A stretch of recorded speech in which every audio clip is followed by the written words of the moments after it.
about to get started. Just waiting for the live stream to begin.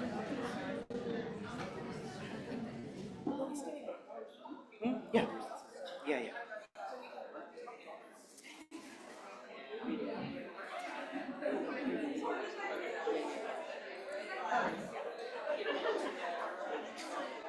Okay. So welcome everyone to the Lesbian Lives Book Celebration.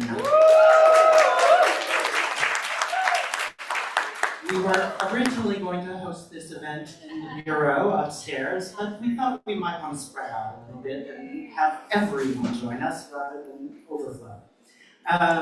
So my name is Greg Newton. I am the co-founder, along with my lovely partner, Donnie Jokum, of the Bureau of General Services Queer Division. And the Bureau is an all-volunteer, independent queer bookstore. Today we're being helped by our volunteers, Delaney and Anna. Please give it up for them.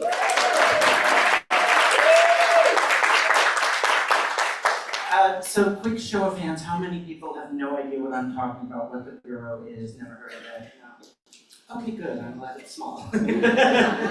So the Bureau, like I said, is an independent, all-volunteer queer bookstore that is right upstairs in room 210 of the center. It is a project that Donnie and I started in 2012, and that has been here at the LGBT Community Center since 2014. And as an all-volunteer queer bookstore, we depend on both sales and donations to keep the machine going. So I'm going to pass it back around. If you're able to make a donation, great. If you'd rather support us by buying books, that's also great. If you want to do both, that's the best. We're also looking for folks to sign up to be monthly donors, and that is tax deductible. So if you're interested in that, you can scan the top QR code. But if you just want to do the fast and dirty, you can scan Venmo right there and do that. And cash is always welcome. So I'll pass that around. Before I hand the mic over to Julie, I just wanted to say a couple things. One, our regular business hours are Wednesdays through Sundays from 1 to 7 p.m. And we often stay open later when we have events. So you can sign up for our newsletter at the back of the room, right? We brought that down? Yes. Excellent. Or on our website, bgsqd.com. And you'll see all the upcoming events that are happening. So the next event we're having is on a Tuesday. Yes, I just said we're open Wednesdays through Sundays, but when Michelle T calls, we answer. So on Tuesday night, we will be hosting Michelle T for the launch of Little Faggot, along with Julian Delgado Lopra. Yeah, we're super excited. So that's at 6 p.m. on Tuesday. And lots of other great stuff. And we've got homo cats on the wall, the artwork of Jane Morrison. So please come check out the store after this reading.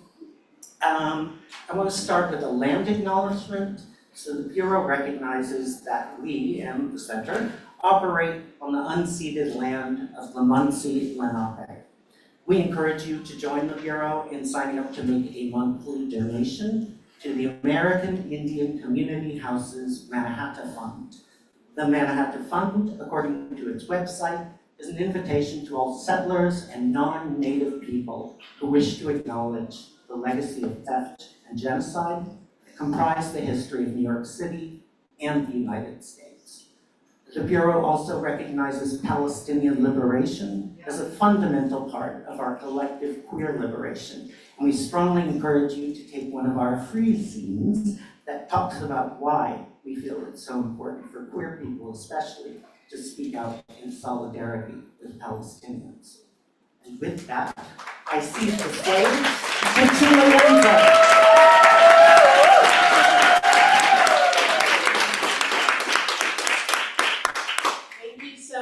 Thank you to everybody for coming out this morning and sitting up and smiling and delighted to be here. I'm shocked that I'm standing, but I'm so grateful to you all for the whole weekend and for this morning. A couple of things if the ambient noise gets too loud in the back, feel free to pull the doors closed. We're kind of leaving them open so we have some air circulation for now. I have to first give you sad news. Cheryl Clark has a cold and could not travel to New York, so will not be joining us this morning. So that's the sad news. The positive news with that is we will go through our speakers directly with no break in between. Feel free to get up and get some more food, take care of your bio needs, whatever you need to do for that. And so I think that's all I have to say. Our last reader, Diane DeMassa, has slides, so you'll have to either turn your head, or you're welcome to turn your full chair. You can move the chairs around when Diane comes up to read for you. So thank you all for coming to the Lesbian Lives Conference, this first one in the United States, and making this all possible. We'll now start out by introducing a dear friend, a powerful intellectual and academic, Sarah Ellen Strongman. Sarah Ellen and I met, it's been almost 10 years, hasn't it? I think so, yeah. And with the idea of doing a skinny Pat Parker book, because for those of you who know the complete works of Pat Parker, it's a little bit of a brick. And the desire was always to have Pat Parker be more accessible to a wide range of readers in a smaller volume. And so I came to Sarah Ellen with this idea, and she was game to edit it. Sarah Ellen Strongman is an assistant professor in the Department of Afro-American and African Studies at my alma mater, the University of Michigan, Ann Arbor. She teaches courses on Black women's literature, history, and culture. She is currently finishing her first book, tentatively titled The Social Life of Black Feminism. And the essential poems of Pat Parker, which she edited, are out just this month, and that's what she's going to read and talk to us from. So please join me in welcoming Sarah Ellen.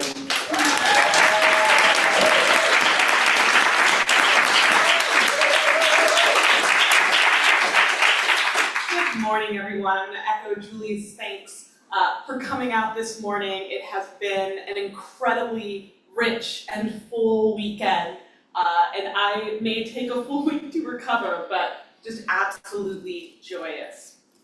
So just to give you a little bit more background on Pat, this has really been a labor of love, and it was very difficult to choose some poems, but I'm so excited, and if you haven't seen the cover yet, I invite you to check it out. It is a fantastic picture of Pat Parker, mid-comment with her fro and her glasses and a very cool outfit and necklace. For those of you who don't know who Pat Parker was, she was a Black, lesbian, feminist, poet, and activist and writer who spent most of her life in the Bay Area after growing up in a working class Black community poor in Houston.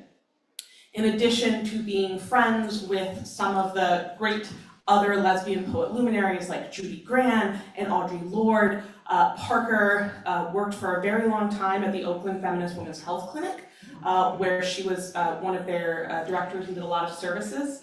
She also founded the BWRC, or the Black Women's Revolutionary Council, and so had some very wide-ranging transnational and anti-imperial views in addition to her lesbian feminism. Tragically, Parker passed away quite young in 1989 from breast cancer. But we are so excited that her work is being read and taught so much more in recent years, in part thanks, in no small part, to Julie's advocacy. If we get one more round of applause for the great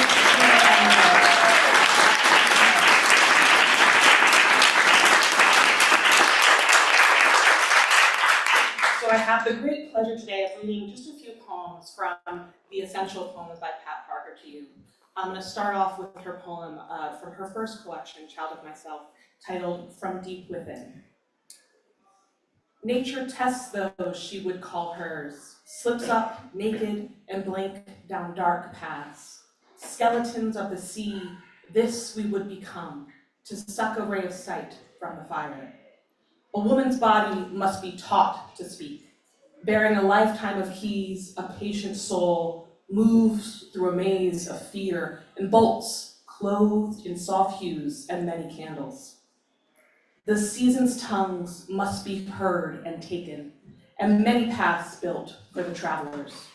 A woman's flesh learns slow by fire and pestle, like succulent meats, it must be sucked and eaten.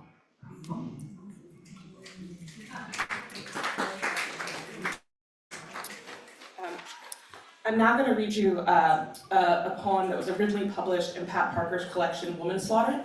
This is actually the first poem that I ever encountered by Parker, and it's called For the White Person Who Wants to Know How to Be My Friend. The first thing you do is to forget that I'm Black. Second, you must never forget that I'm Black. You should be able to dig Aretha, but don't play her every time I come over. And if you decide to play Beethoven, don't tell me his life story. They made us take music appreciation too. Eat soul food if you like, but don't expect me to locate your restaurants or cook it for you. And if some Black person insults you, mugs you, rapes your sister, rapes you, rips your house, or is just being an ass, please do not apologize to me for wanting to do them bodily harm. It makes me wonder if you're foolish. And if you really believe Blacks are better lovers than whites, don't tell me. I start thinking of charging stud fees. In other words, if you really want to be my friend, don't make a labor of it. I'm lazy, remember. I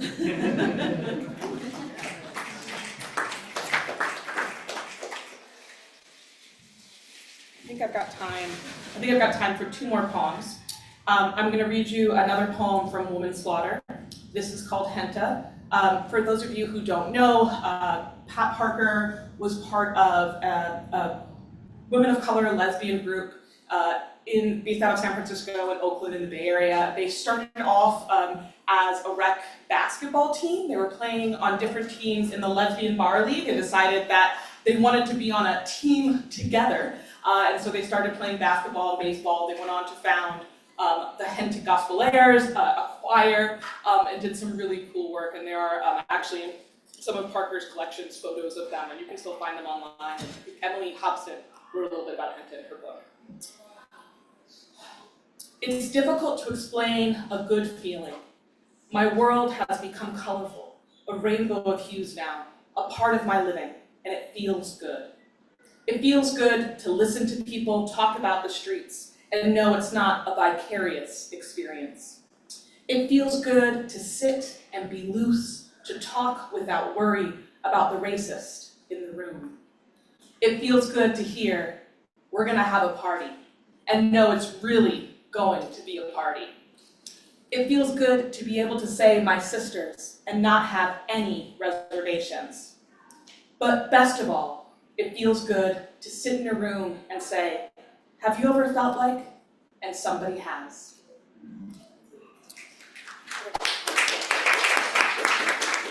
All right, I'll read one last poem.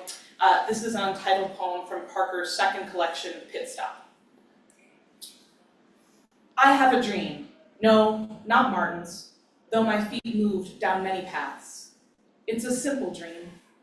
I have a dream, not the dream of the vanguard, not to turn this world all over, not the dream of the masses, not the dream of women, not to turn this world all over. It's a simple dream. In my dream, I can walk the streets holding hands with my lover. In my dream, I can go to a hamburger stand and not be taunted by bikers on a holiday. In my dream, I can go to a public bathroom and not be shrieked at by ladies. In my dream, I can walk ghetto streets and not be beaten up by my brothers. In my dream, I can walk out of a bar and not be arrested by the pigs. I've placed this body, placed this mind, in lots of dreams. In Martin's and Malcolm's, in Huey and Mao's, in George and Angela's, in the North and South of Vietnam and America and Africa. I've placed this body and mind in dreams, dreams of people. Now I'm tired. Now you listen. I have a dream too. It's a simple dream. Thank you so much.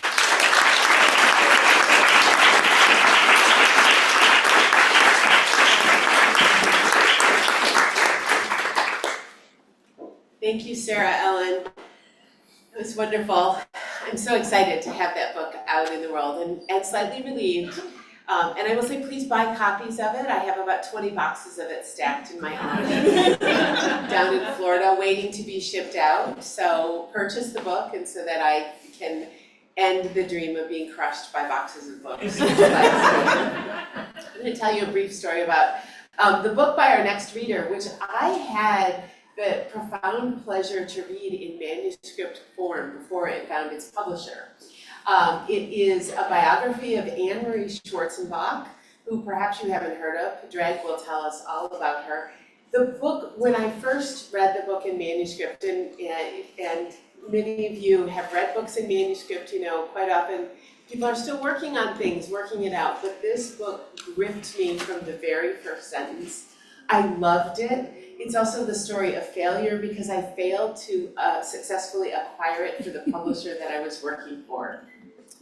And that broke my heart, but I knew Padraig would find another publisher for it, and he found a fantastic publisher with Polity Books, and it just came out last year. So now I'll read the formal introduction for Padraig Rooney, but also just add, when I was putting this together and thinking about this conference, one, I wanted to highlight this biography of Anne-Marie Schwarzenbach because I think she's someone we should all know about.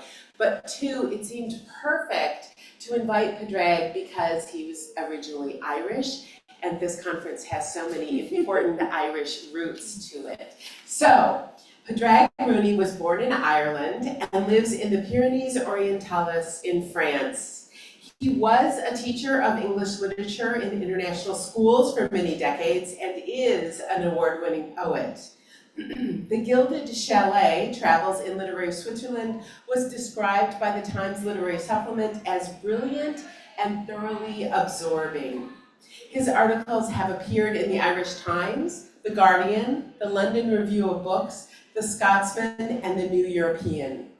Rebel Angel, the book I read in manuscript, his biography of Swiss writer and traveler Anne-Marie Schwarzenbach, was published by Polity Books in 2024. And what this doesn't say is it's a beautiful, tragic, sexy, luminous book. So I'm excited to introduce to you Padraig and have him read from Rebel Angel.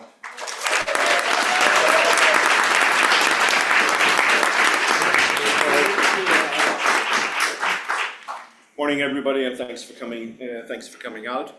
I just say a few words. Can you hear me? Yeah. I just say a few words about Anne-Marie, and it's pronounced Anne-Marie in German, so I've just gotten into the habit of that. But Anne-Marie is the English version.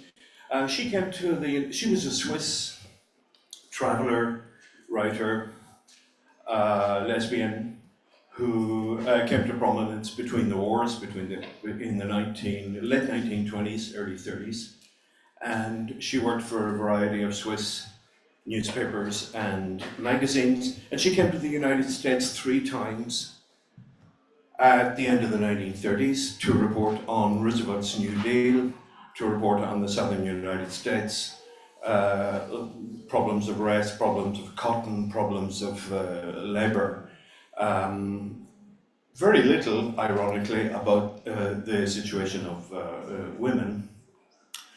And on her 3rd trip, which was in 1941, the war began. America had not yet entered the war, and she was traveling with Margot von Opel and Fritz von Opel. Fritz was known as Rocket Fritz because I think all of you are probably a little young to remember the Opel cars of the pre-1950s. But he inherited that car fortune, and Anne-Marie was having an affair with his wife, so quite often she was the 3rd person in somebody else's marriage. They were extremely wealthy. Fritz was stopped by MI5 in Gibraltar. He traveled separately on a different boat because as a German rocket scientist, he was rather suspicious. And so they put up at the Pier in New York. They had a house in Nantucket. And Anne-Marie and Margot had a fiery, tempestuous affair that summer, and then towards the end of the summer they came down to New York. So I'll just pick it up from there. I'll try and juggle a pair of glasses and a book.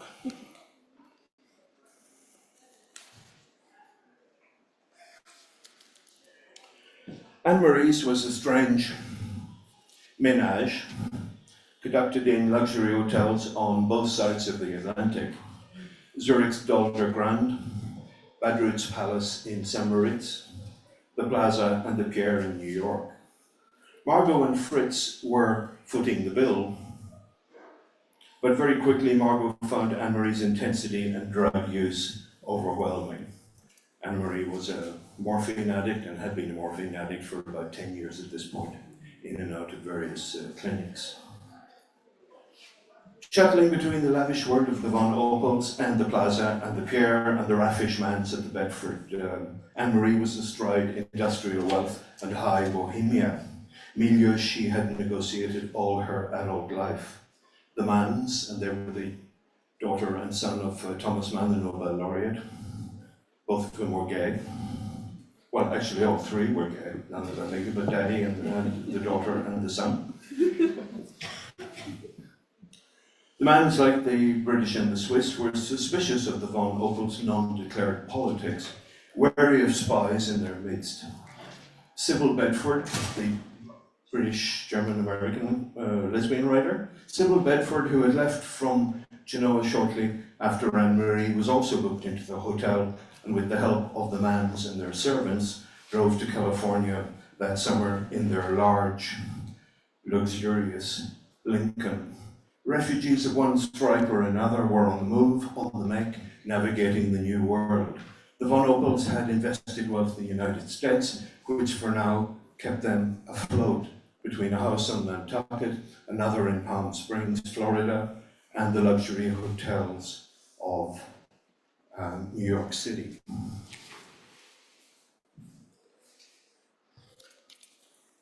What she was in, sorry.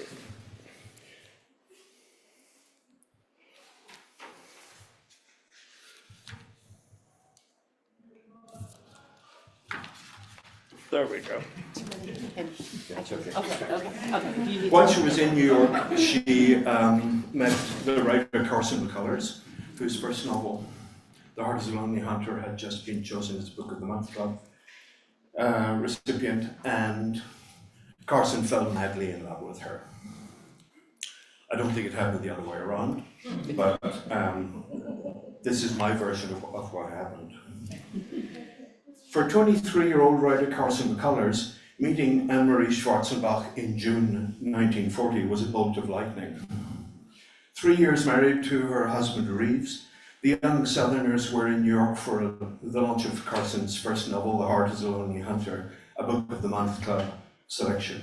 The New Yorker acclaimed it as a first novel that reads like a fifth, and the New York Times simultaneously lauded its astonishing maturity.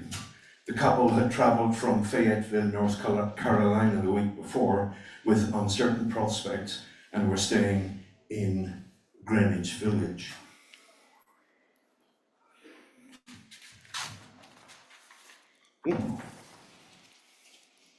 When Anne-Marie entered the room, McCullers didn't know where to look.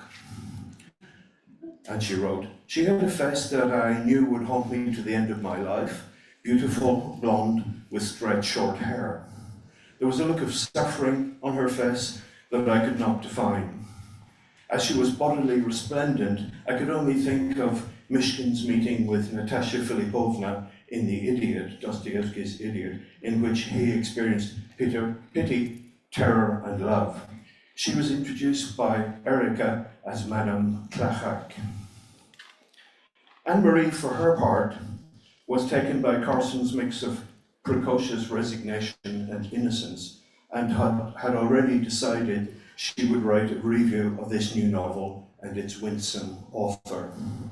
McCullers was 23, and Anne-Marie at this stage was 32. More threadbare in matters of the heart, Anne-Marie could likely see through the younger writer's infatuation and Europhilia. It neatly reversed the terms of her own adulation of Erica 10 years earlier. Anne-Marie's correspondence with Robert Linscott shows tact and a desire not to wound Carson's innocence. I feel so bad being unable to do anything for Carson. I'm deeply fond of her, and I wish the world would be different, easier for her to face. Linscott was keen to promote his writer, and in Anne-Marie's mind was the need to establish herself as a journalist in the American market. Anne-Marie honed in on the social and racial fault lines of Carson's novel, territory which the Swiss writer felt she knew from her swing through the South in 1938, and from her few days in Columbus, Georgia, Carson's hometown. Its antebellum plantation class had co-opted the Swiss reporter, and she had endured 3 days of Southern hospitality.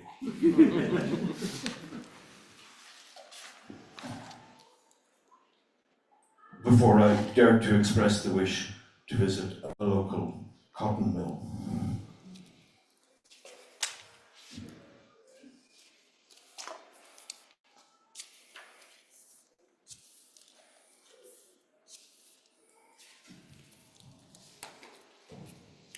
Klaus Mann, then, the son of Thomas Mann, had been touring the United States just prior to America entering the war, and he came back to the Bedford Hotel, which was a kind of center for German refugees at the time.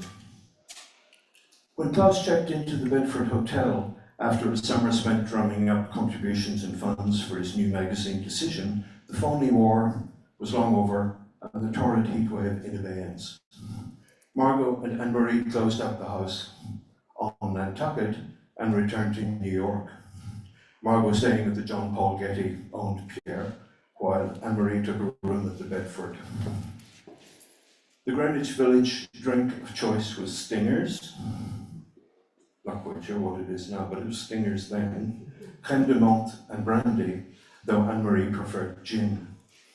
Over the course of dinner on the 26th of September, she regaled Klaus at length about her difficulties with Margot, who had already alerted Klaus on the telephone to the deterioration of their affair and Anne-Marie's fractious state of mind. She had been diagnosed with schizophrenia some years earlier. She was a morphine addict. She had discovered Benzedrine in 1941, it was becoming the kind of local drug of choice, and was a heavy alcohol consumer. Klaus was hearing the saga from both ends. Carson too was back in town, fresh from the Bread Loaf Writers' Conference. Her tipple was Sunny Boy, a mix of tea and sherry, what her mother called a little toddy for the body. Carson was about to move into a house in Brooklyn Heights at the instigation of George Davis, former fiction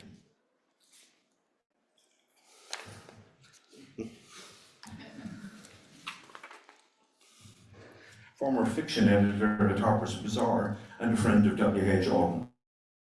Reeves helped her pack her things. The infamous February house at 7 Midda Street has gone down, and those of you who live in Brooklyn will know what that is, in literary history for the caliber of its residents and for their rackety lifestyles in the shadow of the war.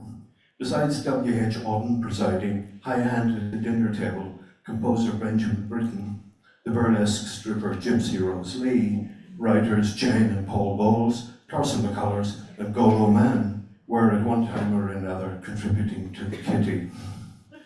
The atmosphere was bohemian and gay, a mix of high table and high jinks, but work-oriented as well.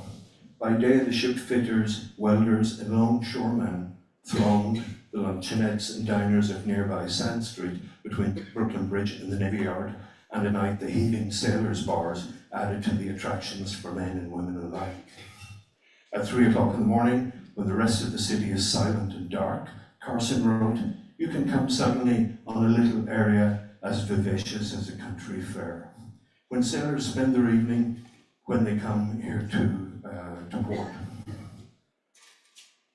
And I think I'll stop there. Anne-Marie suffered a nervous breakdown and was sent to a psychiatric hospital initially in New York and then to a place called Blythewood, which was an alcoholic drying out place in not far from Long Island. And she escaped from there in the middle of the night and ended up back in, not far from here actually. And Carson joined her and she attempted suicide by slitting her wrist in the bathroom. She was confined again and she needed to make a plea bargain with the people who with the police, I suppose, or the immigration department, because she wanted to leave, and the bargain was that she would never re-enter the United States again, and her brother organized a boat for her to take her to Lisbon, where she reported on the war. From there she went to the Congo, where she also reported on the Free French movement, and she returned to Switzerland and fell off her bicycle and died some months later at the age of 34. Her work was rediscovered by feminists and lesbian activists in the 1980s, and since then it has gone on to be published, both her photographs and her writing, in many languages. And if you go to Wikimedia Commons, you can see all the photographs she took in the United States during her time here. Thanks for listening.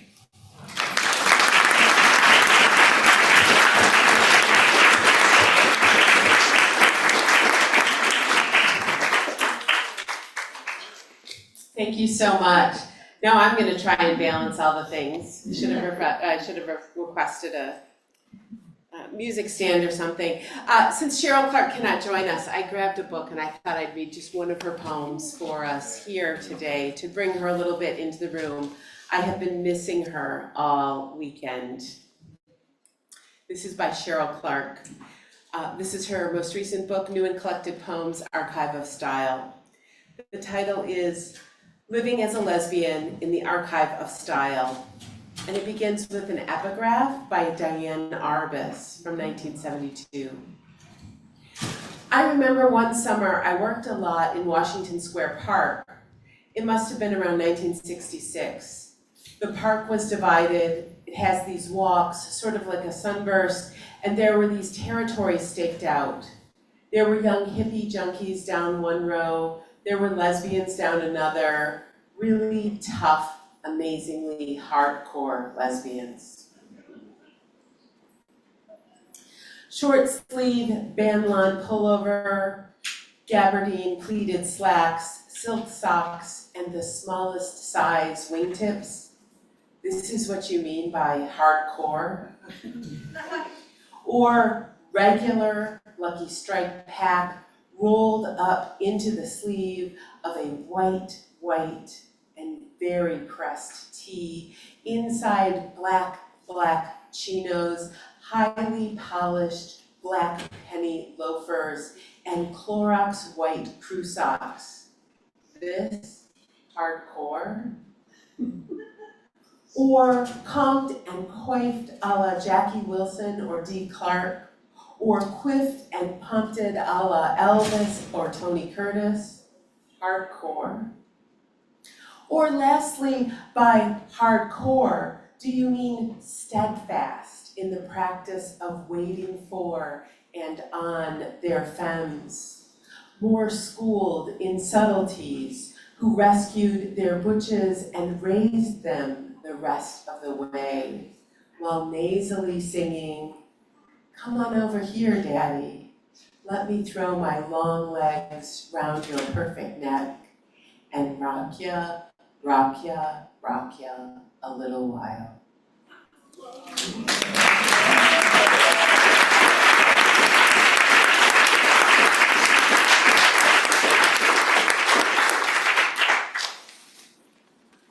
I read the new book by our next reader over the summer, and one of the first things I did was text the Sinister Wisdom Book Club coordinator, Yeva Johnson, who's here, and said, I'm sending you this book. It is going to be a selection for our book club discussion.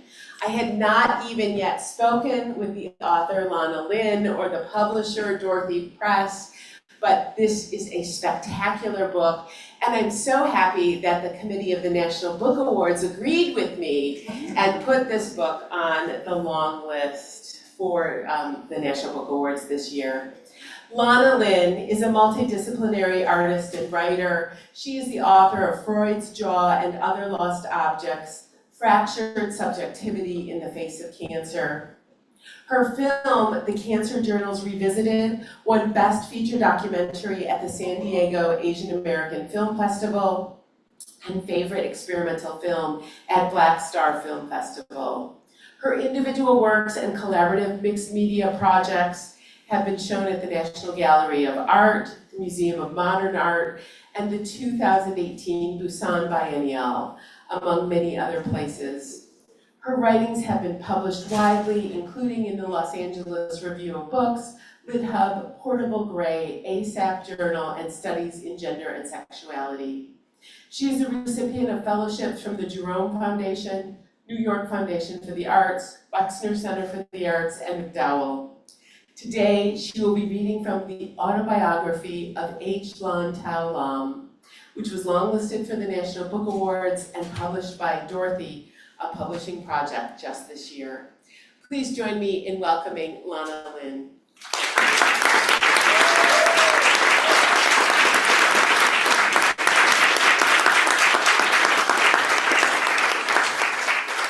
Thank you so much, Julie, and thanks to the Bureau for hosting, and thank you all for being here on a Sunday mid-morning, afternoon. It's great to see you all, and I'm really honored to be a part of the closing of the Lesbian Lives Conference. It's great. So now I'm going to have to do the Do you want me to hold the mic? I think I'll do okay. Okay. So I'm going to read from toward the end of the first chapter, which is titled Before I Came to New York. I hope what I'm doing in the book will be apparent from this excerpt, about 10 minutes. The autobiography of Alice B. Toklas, Gertrude Stein's most popular book, is a gossip column of geniuses, geniuses' wives and their servants, or those who serve them. It's a chronicle of modernism, and it's a history of sentences and how Gertrude Stein constructed them. Her greatest passion, perhaps not Alice so much as the long, precise, well-constructed sentence. In the autobiography of Alice B. Toklas, Gertrude Stein ventriloquizes her own memoir through the ruse of her lifetime companion's tale of their quarter-of-a-century partnership. Should the autobiography of H. Lan Tao Lam be published by 2025, it too will commemorate a 25-year history, that of H. Lan Tao Lam and Lana Lynn. The lives of Alice B. Toklas and Gertrude Stein are remote from mine and Lana Lynn's in almost every way, except that ours also revolve around the arts. Presumably, we share our homosexuality as well. Theirs as closeted lesbians, and ours as openly gender nonconforming queers. Practically none of the smaller details of our lives resemble each other's. Alice B. Toklas entered Gertrude Stein's life through an invitation to Stein's already celebrated Saturday evening dinner, which was cooked by Stein's servant Elaine.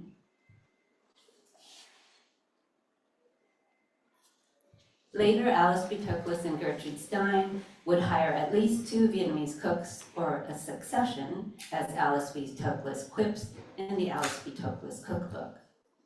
In everybody's autobiography, Gertrude Stein states that after trouble with the French, they decided to have an Indo-Chinaman, and admits to having had so many she cannot remember them all. Monique Trung would fictionalize these Indo-Chinese into the character of Bin in the Book of Salt. And this is how I know that my people cooked for Alice B. Toklas and Gertrude Stein. We neither hosted nor were invited to dinner. I once said to Lana Lynn that she had no people. So her people, which she does not have, are not even in the kitchen.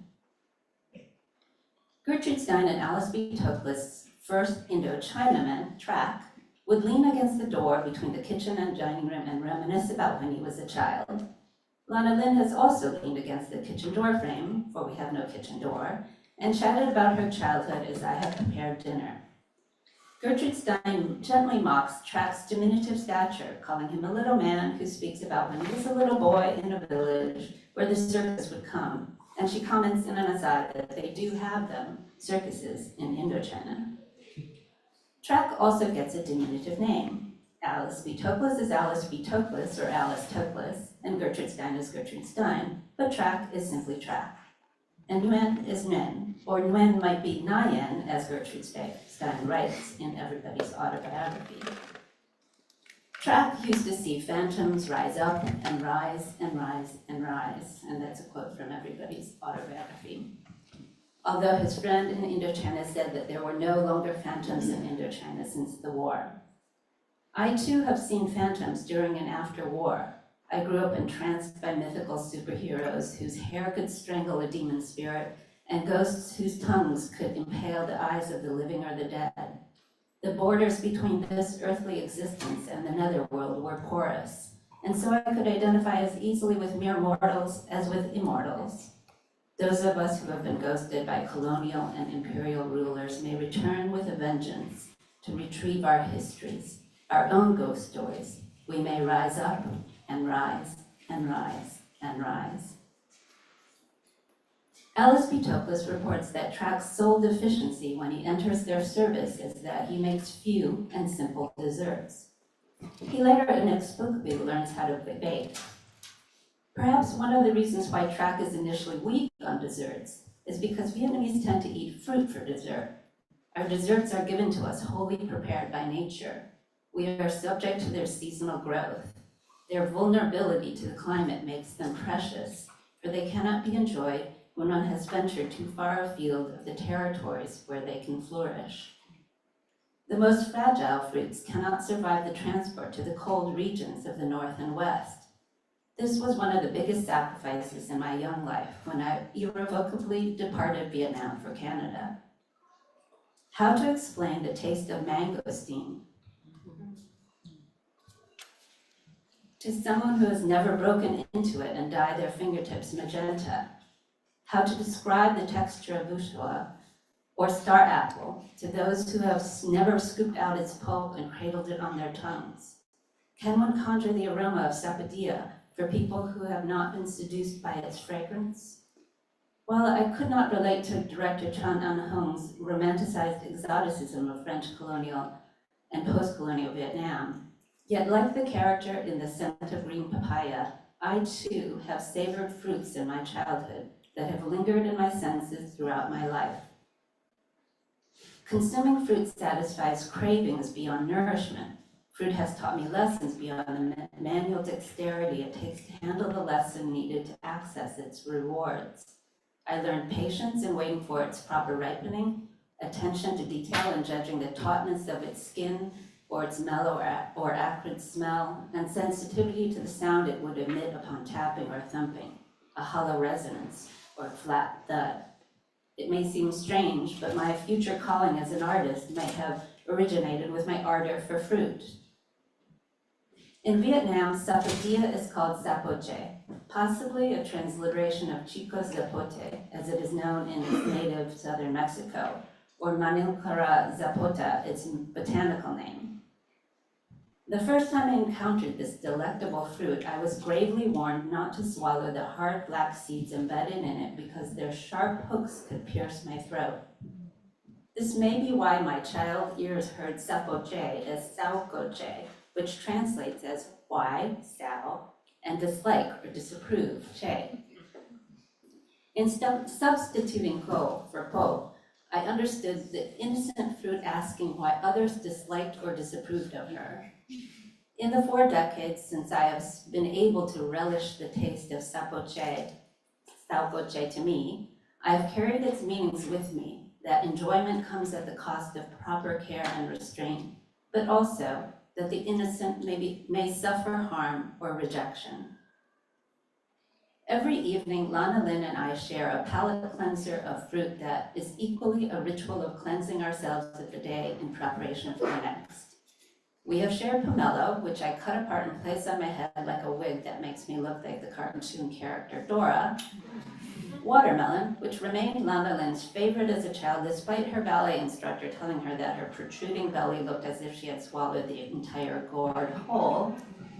Macoons and wine saps, not the red and golden delicious apples with the waxed car sheen stacked in uniform rows in the chilled aisles of supermarket chains that Lana Lynn grew accustomed to as a kid.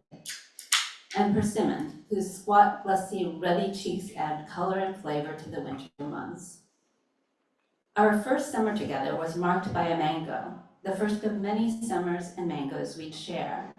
Lana Lynn regarded mangoes as a luxury, but they were so abundant in my childhood as to be commonplace. Expertly peeling a mango or any tropical fruit is second nature to me. I never regarded this as a skill until the first and last time I saw, to my horror, Lana Lynn take a potato peeler to a mango.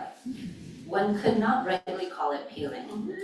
It was closer to abuse. In her untrained hands, the poor mango cried out to me to save it from further disfigurement. We made an instant contract that we would never again commit, that she would never again commit such a violation of a fruit's tender flesh. She therefore never consumes a mango without me, unless she buys them from the Dominican street sellers in Washington Heights, pre-cut and sprinkled with lime. Alone, she is allowed berries of all kinds, papaya, which can be scooped out after only one painless slice, and watermelon, on which she wielded a rusty meat cleaver until I confiscated it. Through the voice of Alice B. Toklas, Gertrude Stein remarks that their meeting initiated a new full life. There is some truth to this as well in terms of my life with Lana Lynn. Although I do not consider my life prior to meeting Lana Lynn as less full or impoverished, certainly there is a newness in living life as two rather than as one. Thank you.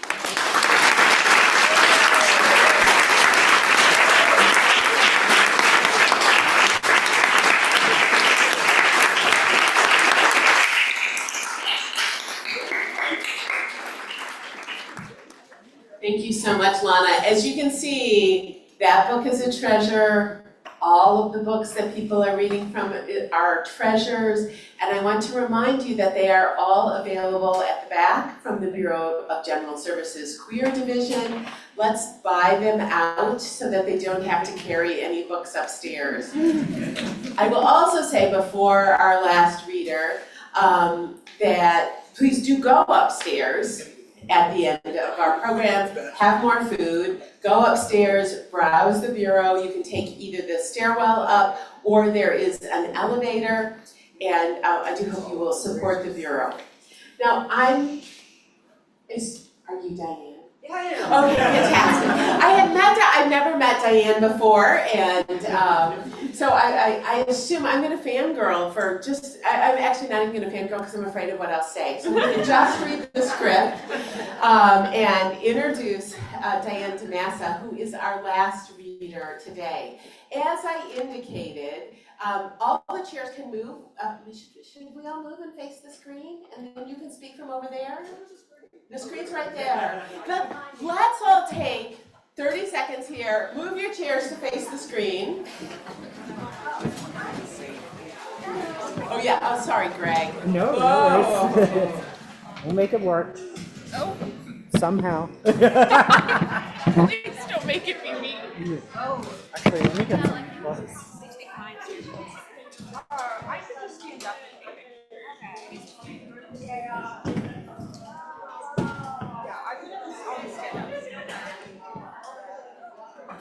Julie's going great. All right, that took a little more than 30 seconds. Not that I'm judging, but I'm totally judging. All right, so our last reader, this book just came out, it's hot off the presses. Diane DeMassa is the creator of the groundbreaking comic Hothead Face On, Homicidal Lesbian Terrorist. which for a generation of us just embodied the anger and passion and sexiness of what it meant to be a lesbian in the late 80s and the 90s.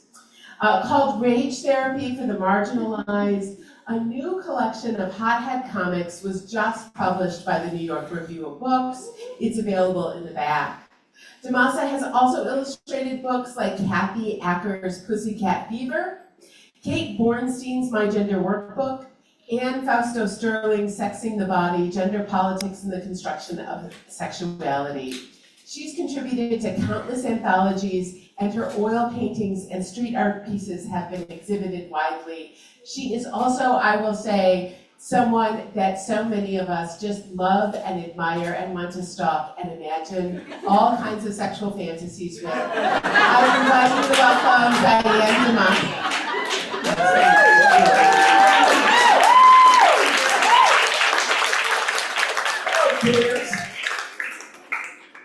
You guys buckle up. I picked this sequence because it's kind of intense, and even though I did it 30 years ago, like I could have done it this morning, you know? More things change, the more they stay the same, which is why we must keep fighting. All right, let's do it. Okay, so we come into the middle of a story where Hothead is in a serious mansogynist frenzy. She's saying 34% of all men have tails. Cha-cha-cha. How's about it? 89% of all men think killing is fun. 100% think their dick is the right one. 100% of all men are emotionally arrested and infantile. 48% of all men surveyed would prefer to open fire in a McDonald's and have a feeling. What's so funny? 67% think kroink is a word. 88% think women like living here in the planet slaughter with them. The other 12% are fags. Bam! Here comes Sharky. What's all the fussing here? You ain't come down yet. Sharky! We were just having a little dance. A dance? Yo, look out now. Hey, you got your cards? Sharky's a tarot card reader. Well, that's about all I got. You go, chicken. What do you mean, Sharky? Oh, some government guys came in and took my phone this morning. Oh no, did they say anything? Yeah, they said you ain't seen nothing yet. I just laughed at their stupid, ugly asses, because you know why? Nervous, you make me nervous. We're gonna stop you. Psst, how much? Why? Because all I gotta do is be my black dyke prostitute witch self and they're scared as shit. However, we must not forget that when something scares them, they kill it. Not reading those words.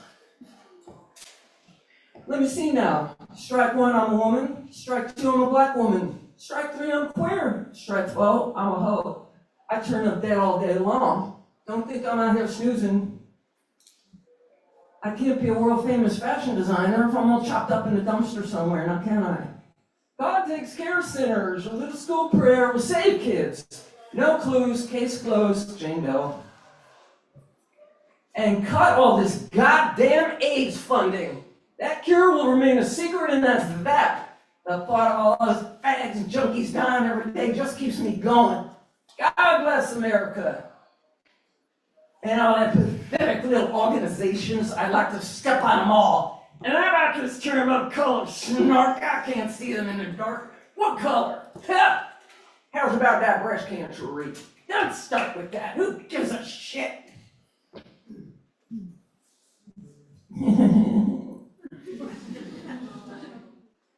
Hey God, do I get extra credit for not offing myself? Every day I convince myself with some rhetoric by me, for me, that life is worth living, that I'm somehow powerful, but it's bullshit. My existence is a crapshoot. Maybe I ought to just check out. It's better than them getting me. Yes, yes, now you're getting it. And tell all your friends too. I mean, I don't stand a chance against these guys. Who am I kidding?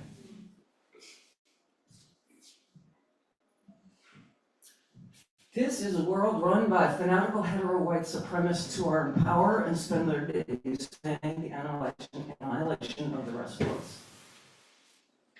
They're not even goddamn people. These bastards have no hearts. I've had enough. I'm 5,000 years old. I'm tired now. It's just getting worse.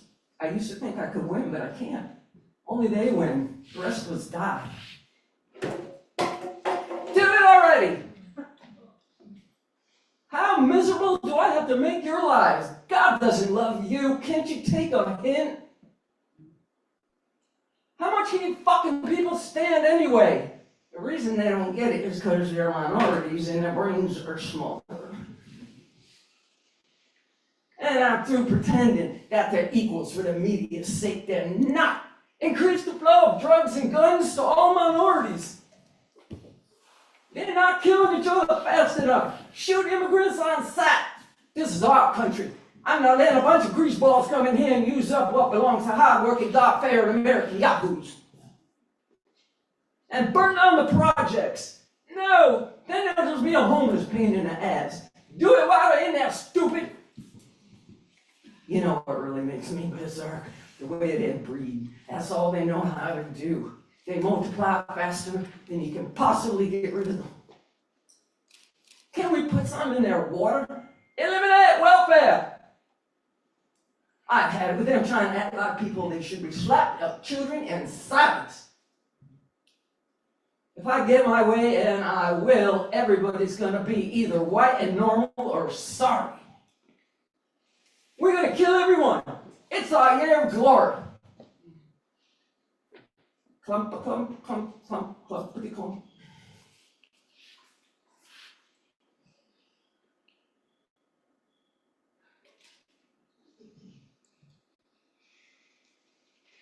I wonder if I jump off a building and smash my head into it all the way down, will I feel better?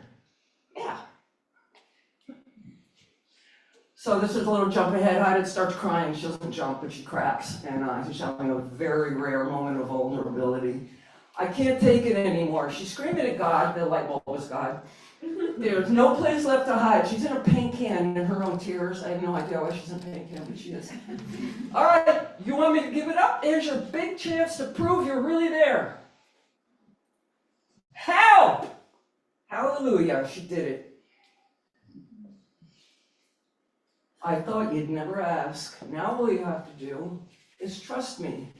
And she is flown, go ahead, into her bed, where she's surrounded by love. Her best friend Roz, her squeeze Daphne, and of course her cat Chicken. This is love, this is community, this is support, this is where we should be. Because there are times when I'm not fighting, and I don't get washed down the drain. I go up into the sunrise where I feel safe, safe enough to close my eyes and shed my skin. So have yourself some love and a day off.